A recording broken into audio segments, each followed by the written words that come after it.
Nutrition is the most effective medicine. So, why is it not taught in medical school? என கேட்கிறார் doctor கோலின் Campbell, எ nutrition biochemist. அமெரிக்காவில் எந்த மருத்துவக் கல்லூரியிலும் nutrition பற்றி மருத்துவர்களுக்கு சொல்லிக் கொடுப்பதில்லை. நியூட்ரிஷன் பற்றிய உண்மைகளை தெரியாத மருத்துவர்களால் வியாதிகளை முற்றிலுமாக குணப்படுத்த முடியவில்லை. ஒரு வியாதி, அதற்கு சில மருந்துகள் என ரெடக்ஷனிஸ்ட் அப்ரோச் முறையில் பயிற்றுவிக்கப்படும் மருத்துவர்கள் disease மேனேஜர்ஸாக செயல்படுகின்றனர்.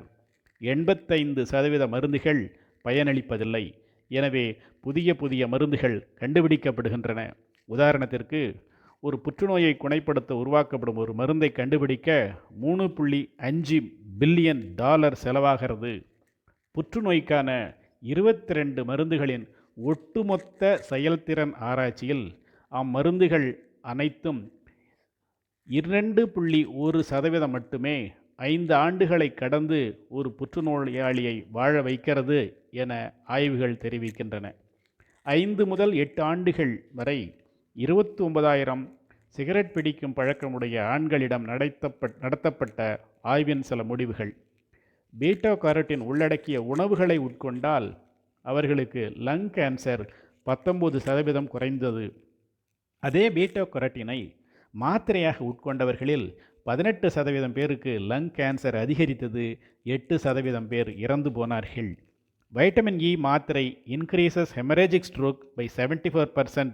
Calcium and vitamin D tablets increase cardiovascular events. Vitamin E மாத்திரை increases risk of prostate cancer எனவும் சில ஆய்வுகள் தெரிவிக்கின்றன.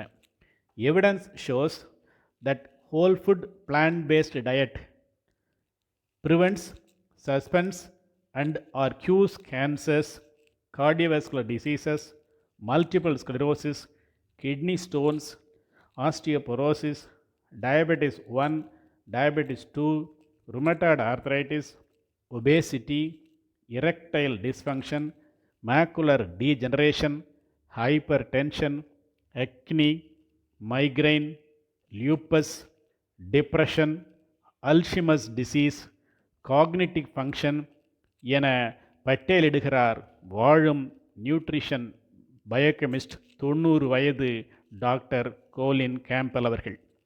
30 ஆண்டுகளுக்கு மேலாக whole food plant based diet பயன்படுத்துவதால் தனது எலும்புகள் மிகவும் உறுதியாக உள்ளதாகவும் தன்னை உதாரணமாக எடுத்துக்கொள்ளலாம் எனவும் தெரிவிக்கிறார் 90 வயதாகும் டாக்டர் கோலின் கேம்பல்.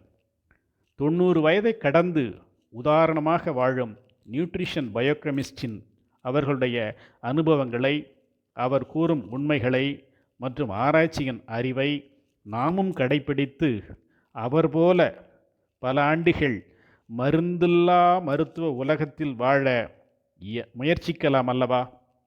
முயற்சி திருவினையாக்கும்.